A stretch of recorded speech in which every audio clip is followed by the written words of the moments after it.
I'm chasing dreams, I'm chasing light. Pushing boundaries, taking flight. I keep my head high and never look back. No, no stopping. This is by far my favourite cake flavour we have on the menu at Mint Cakery at the moment. And why order it at my shop when you can just make it at home? I'm going to show you how. If you need to go back and watch the video for my vanilla cake recipe and my vanilla buttercream recipe, go and do that. We're going to have the link in the caption below. And then this is how we bring it all together and assemble it. First up, we are going to make a little cinnamon sugar for the outside of the cakes. So, just grab a plate. I'm just going to put about a cup of caster sugar down. Just going to mix in a teaspoon of cinnamon powder. Get your fingers in. Is that gross? Nah. Use gloves if you want, but I don't want. I have really clean hands, don't freak out. I wash my hands like 200 times a day. That's why they look so dry and old right now. Okay, anyways, mini rant over. Spread it out a bit. We're gonna dip and roll our cakes in it. We have our perfect vanilla cake layers. So just be very gentle. Pick the cake up and place it down onto the sugar. This cake is super fresh, so I'm being extra careful. If you wanted to, you could make the cake the night before serving it and then decorate it in the morning. So go right round, very gentle. What I say to the kids, gentle.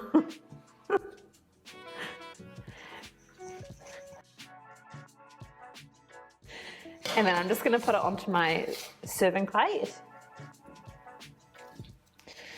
Just give the sugar a bit of a shimmy again. Then pick up your next layer. Oh, honestly, this is the most perfect cake you will ever bake. See, I haven't attacked this with a knife or anything. It just bakes so nice and flat. Go right round again. But with this one, I'm just gonna pop it back onto the cooling rack because we need to fill our cake first and stack it. So that's all ready to go. I'm gonna wash my hands and then we'll be back at it. This is the vanilla buttercream I made earlier. So whenever you're making icing, and you can make it in advance, but if it's sitting in the mixer bowl like this, it's gonna start forming air pockets. You need to re-whip it just real quick, minute or two, to bring it back together, get it extra light and fluffy, and to knock out those air bubbles. So I'm just gonna turn it on for like a minute. And while that's mixing, you can get your piping bag ready.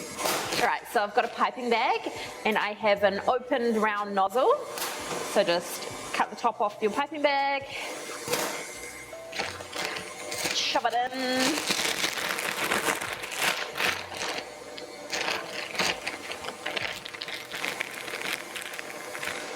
Just gonna cut a little bit more off because it's a little bit too close to the end.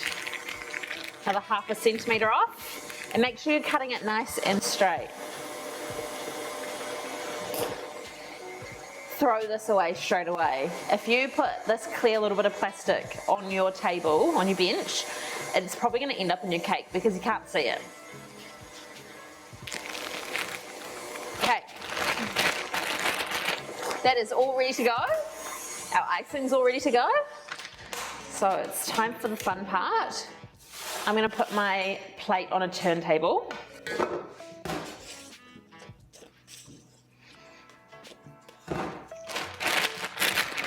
Make a C shape with your hand. Put it under the piping bag. Pull the top over your hand. That means you can fill your bag with the icing and scrape the spatula on the bag, but it's actually onto your hand. So it's a nice little stable base for you.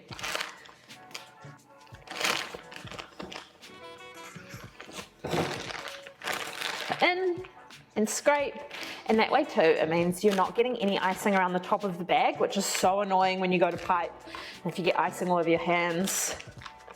So I'm just going to fill it halfway,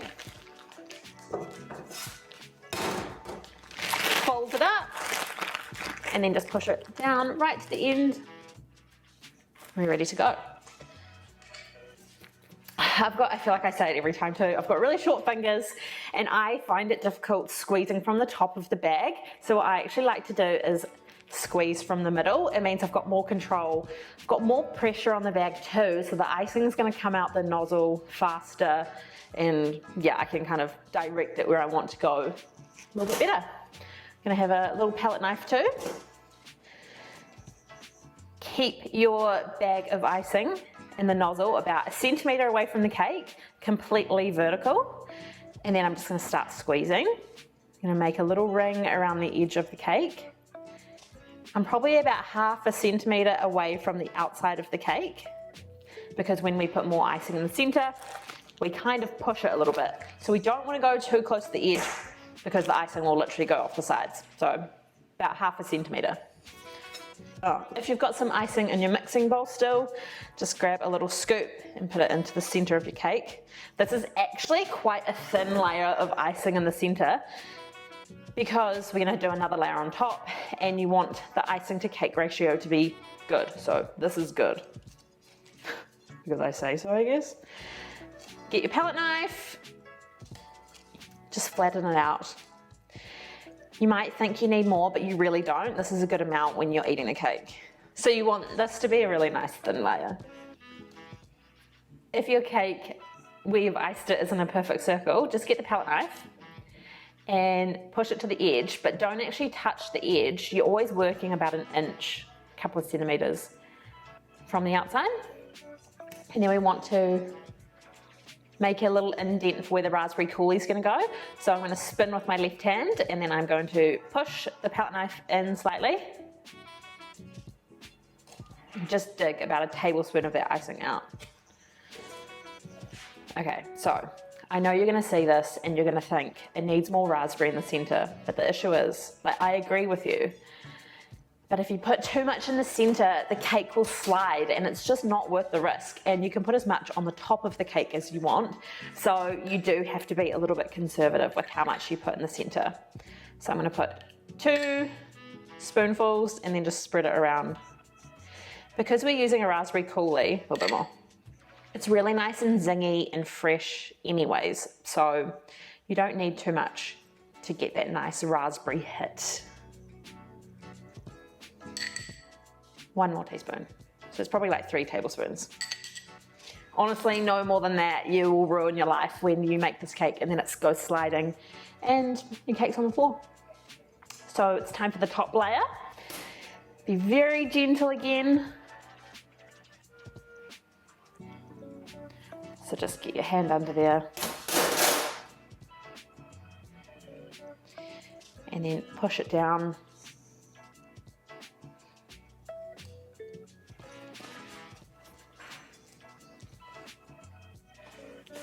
If you come down at eye level, then you can make sure that it is stacked properly.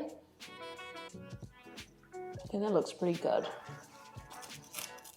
Sometimes the cake tins, even if you're using a same size tin, like I've used an 8-inch tin for both layers, they can sometimes like vary in size depending. We've got a couple of different brands at the bakery. I think these 2 are the same tin. We're all good. Okay, so now we're gonna do exactly the same thing again for the top. So completely vertical. I've got lots of pressure on the piping bag and we're gonna go 1 centimetre away from the edge and start piping. Squeeze quite hard. The firmer you squeeze, the more of a perfect circle you'll get because the icing's coming so fast out of the nozzle. Grab your bowl again and put a bit more of that icing in the centre.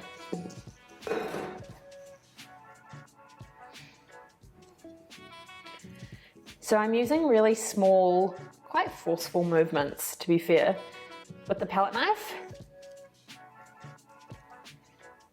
You don't want to mess around too much, especially because the cake is so nice and fresh. You just want to get it done.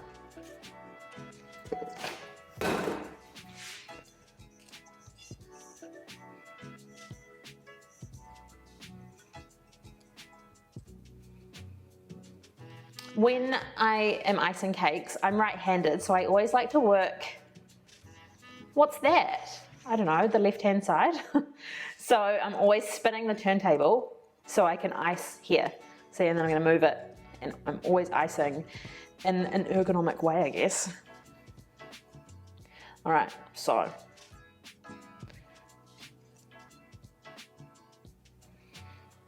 I want it nice and flat, so I'm just gonna rotate it.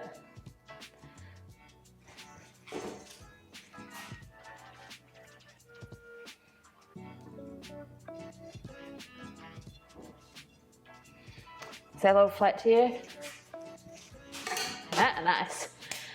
Okay, so this isn't my trick. This is the head baker at Mint, Sam. This is her trick. I saw her doing it one day. I was like, that is the best idea ever, because we do some little decorations on the top, but we don't really need to waste a whole piping bag for it. I saw her do this. She literally just held her nozzle over the top of the other one. You just hold it there because we don't need it for very long. And then look, we can get our shape out. Like, how good is that? So, a couple of little squiggles all over the top of the cake.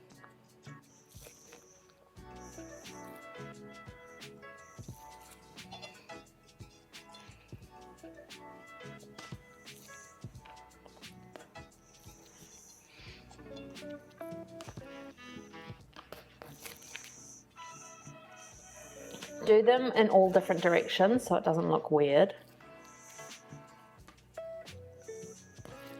Cute. Is it cute? It's like little worms. And then I'm just gonna do some little spoonfuls of raspberry coulis all over the top. I think it looks cute, especially once you've finished decorating it. The vanilla cake with the cinnamon sugar. We call this a jam donut cake because it's got the same vibes as like a classic cream donut, but in a cake form. So the cinnamon sugar on the outside, the vanilla cake in the center, and then the vanilla buttercream, which kind of pretends to be the vanilla, the cream, the whipped cream that's usually in a donut. So it's honestly delicious, and especially when the cake is so fresh like this, it's perfect. Okay, as much of the raspberry coulis as you want on top, and I have some freeze-dried raspberries, some little edible flowers. This is Alyssum, I call it Alyssum, but I think it's actually called Alyssum, and then some dianthus. So they're edible, like no one really eats them, but they look pretty, so you might as well put them on. This is just some cinnamon. I'm just gonna do a couple of pinches over the top. Looks cool, tastes yum, so why not? I'm gonna wash my hands. Oh, this looks good. This is a good cake. This is like well baked. Okay, I'm gonna crush some of the freeze-dried raspberries and leave a few a bit chunkier. Put them all over. More is more.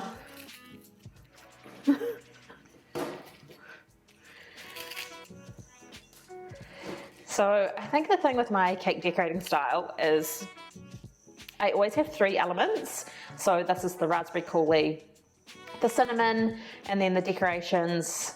So I always have to have at least 3, or else to me it doesn't look finished.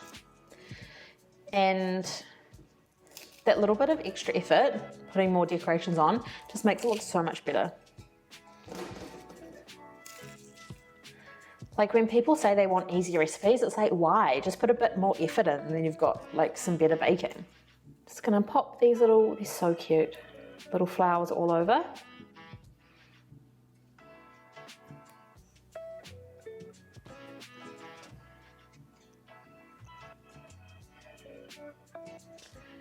So quiet. You can buy these flowers at garden centres and then just chuck them in your garden and grow them. They're super easy to grow, and then you know that they haven't had any sprays or anything on them. Like, you could wash them first, but if you've grown them, you know they're good to go. I like to lift the leaves of the dianthus and then pull from the base, and then they come away as individual petals. So then all over the top, make sure they're going in different directions so again it doesn't look weird. Oh, that cake just baked so nicely. I don't know why you'd want to use any other recipe. Like, it's so flat. And it's so soft. All right, do we have enough on here? Yes. Apparently no. More. Okay. So that's it. Literally the most delicious cake ever. My favourite flavour for sure at the moment. That always changes, but this has been a firm favourite for at least a year. And if you're going to serve it straight away, it's really nice using whipped cream on top instead of buttercream if you want it even lighter. So yeah, definitely make this at home. You will impress everyone who eats it. If they don't like it, okay, too aggressive. So there you have it, my jam donut cake with the best ever vanilla cake recipe, my vanilla buttercream, and then the raspberry coulis on top. It is, do I need to say it's the best cake ever again? I'm just gonna cut a slice and show you. Oh, it's so soft.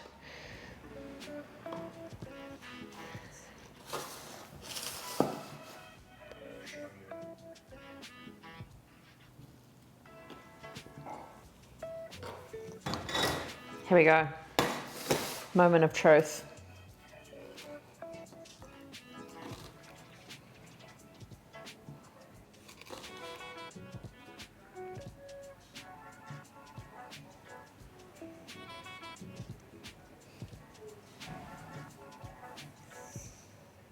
Like, how good is that? Like, nice sized layers, good amount of raspberry coulis, not too much icing. It is so well balanced. Like, what more could you want? Like, don't ever watch another cake video again, just make this over and over. I've impressed myself.